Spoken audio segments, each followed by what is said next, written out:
Rousing applause. I thank you very much. It's great to be here and to talk about one of my favorite topics. Jim, thanks for the nice introduction. I always like to find myself in the company of Doug Holtz-Eakin. He's one of my favorite economists around town. You know, the story I like to tell about Doug is that when he was the director of the Congressional Budget Office, he annoyed everybody equally. And that's very important in this town, so I give him a lot of credit. Let me start with a set of principles. In fact, I think of my talk to you today as in three brief parts: principles, facts, and fixes. Okay, principles, facts, and fixes. First, on principles. These are the set of principles, ideas that guide my thinking, and I hope yours as well, on Social Security. Retirement security has to be a goal of a civilized society in an advanced economy. And in fact, this is the case in every advanced economy. 2, a guaranteed pension is essential to meeting that goal.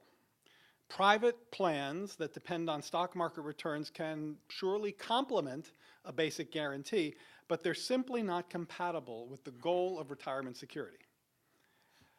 3, private employers are providing ever fewer defined benefit plans.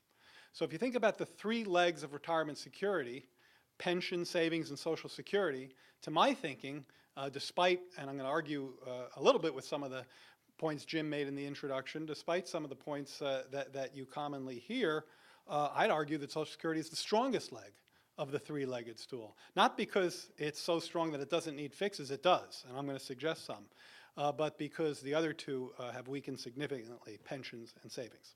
So those are the principles. Now here are a set of facts that guide my diagnosis of the problem and ergo the prescriptions to help fix and maintain this venerable 76-year-old. Average benefits, as Jim pointed out, are not overly generous. Right now, the average benefit is about $1,200 a month, around $14,000 a year. But those benefits are very important to people, and I think this is commonly misunderstood. You just can't repeat these kinds of facts. Maybe the folks in this room, certainly on this panel, know these facts. But the importance of benefits, even at their not so generous levels, can't be overestimated. For more than half of elderly beneficiaries, Social Security provides the majority of their income. For a quarter, it provides nearly all, about 90% of their income. And of course, as you'd guess, given the spending down of your savings and your diminished probability of working as you get older, as you become the older elderly, dependence on Social Security increases with age. So among those aged 80 or older, Social Security provides the majority of family income for about 2/3 of the beneficiaries and nearly all of the income for about 1/3. If you were to take Social Security out of the picture, poverty rates among elderly would jump from 10% to 45%. It's a huge poverty reduction program. Now, let me move on to some of the budgetary points. So my first point is that these benefits are critically important. So when I get to fixes, I'm going to emphasize, I'm not one of these don't put everything on the table people. I'm not saying benefits are outside of the target. I'm just saying that when we think about achieving sustainability in Social Security, we need to be mindful of the importance of those benefits to the beneficiaries. Now let's talk about the budgetary challenge. When you hear folks talk about how entitlement spending is unsustainable, which you hear a lot these days, make sure they're not including Social Security. It's absolutely true that entitlement spending is expected, according to CBO's estimates, to increase from about 10% of GDP today to about 16% in 25 years. But only 1% of that 6 percentage point increase is Social Security. Now that's not nothing, but it certainly should be split out from the pressure on entitlement spending coming from the healthcare side. That's where the real pressure is. And in fact, if you look at the projections over time, you'll see that in fact Social Security not only goes from about 4% of GDP to around 6% by about 2035, it kind of stays at that 6% while the healthcare entitlements continue to grow based on both demographic pressures, but more so cost pressures, healthcare costs. So, that said, along with this entitlement pressure you often hear, we can't afford it. We simply can't afford to fix the Social Security shortfall. Well, let me put it this way. The 75-year shortfall, according to the actuary's most recent report, amounts to about 0.8% of GDP, okay? So according to the most recent actuarial report, 0.8% of GDP, that's the long-term shortfall over the 75-year actuarial horizon. That's just about equal to the revenues that you would achieve from the expiration of the high-end Bush tax cuts. Not all the Bush tax cuts, just the high-end Bush tax cuts. So when people argue that we can't afford Social Security, yet somehow we can afford those high-end tax cuts, I think that's a hypocritical and destructive argument. How is it that every advanced economy in the world, every other advanced economy in the world can afford this, but we can't? What's so different about us? Yes, we have demographic pressures, but in fact, if you look at the countries of Europe, their demographic pressures are even more challenging than ours. They're graying more than we are. Yet we're an international laggard. 30 out of 42 countries, if you look at replacement rates of median income across the OECD. That's the organization that makes such comparisons. The OECD average for the replacement of pre-retirement median income is about 60%. Our Social Security replacement rate is about 40% by that metric. But isn't Social Security going broke? Okay, so the trust fund exhausts in 2036. I think this has been a terrible misinformation campaign, just some of the worst misinformation I've seen. It is absolutely the case that full benefits can be paid through 2036, at which point the trust fund is exhausted, which makes it sound like the benefits go to zero, but they don't.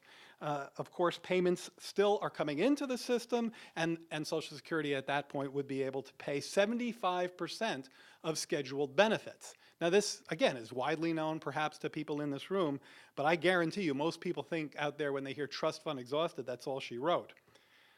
But we shouldn't let that happen. We shouldn't let that happen. That 75%, I'm not saying that that's an acceptable outcome. I think we should take steps to close the shortfall, and I think those steps should be a combination of tax increases and benefit cuts, because guess what? Those are the only two options.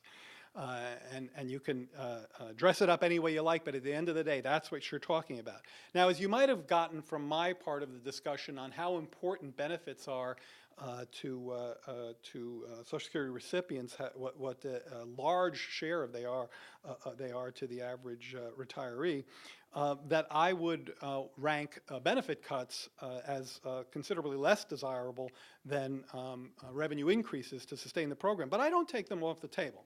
So here are some ideas. As Jim correctly pointed out, there is a long menu.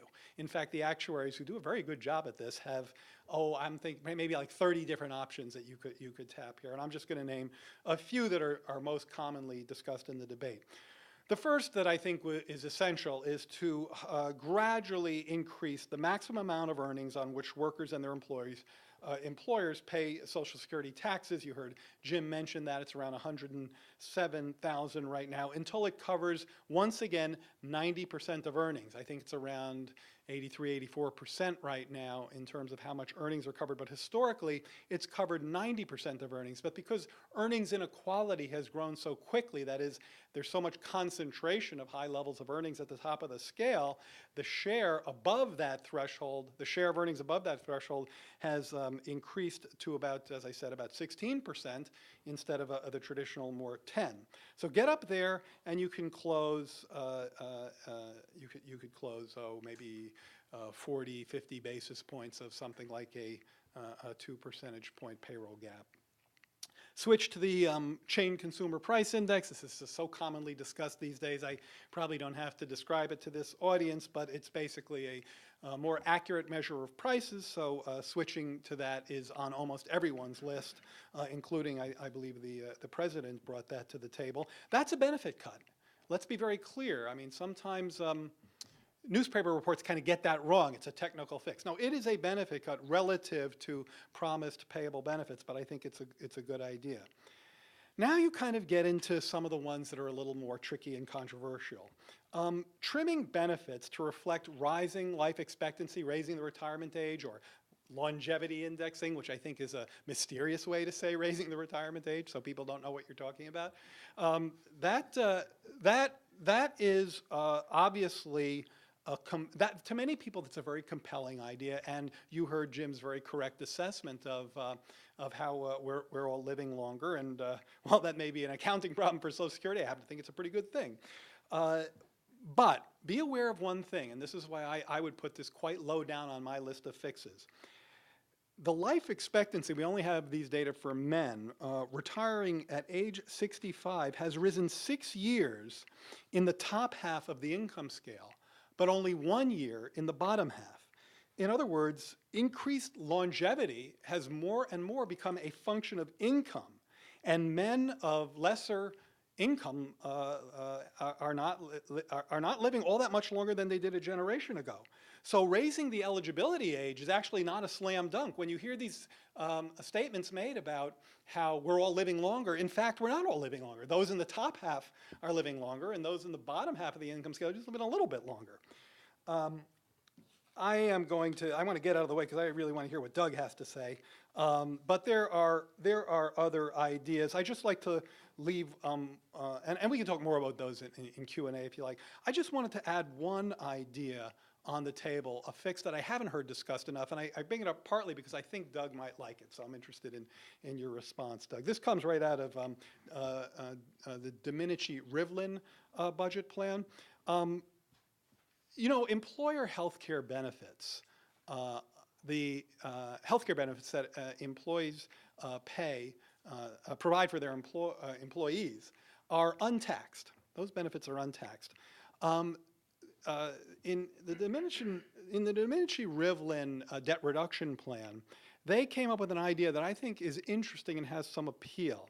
Economists like Doug and I think I can say Doug in here because we've complained about this from our various perches for a while, tend to worry about the extent to which this employer tax exclusion on health benefits distorts the system in lots of different ways. And now it's a very large tax expenditure, probably north of $100 billion, if I'm remembering.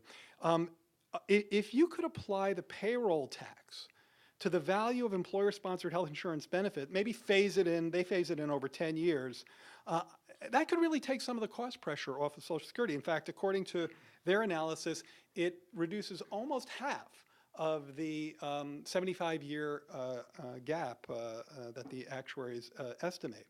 So the idea would be that the growth of these fringe benefits, because of the increase in healthcare costs, that the growth of employer fringe benefits has put pressure on costs in the healthcare system, and it's eroded the Social Security tax base.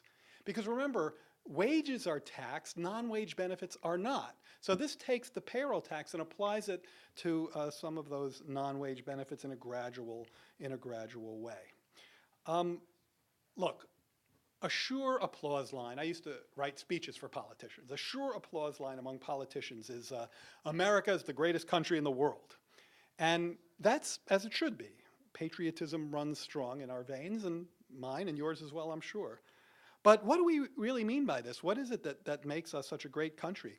In my view, it's no exaggeration to say that it's ideas like Social Security, ideas that tie us together, ideas that by their nature provide security and respect to those who raised us and those who spent their lives helping to build our future.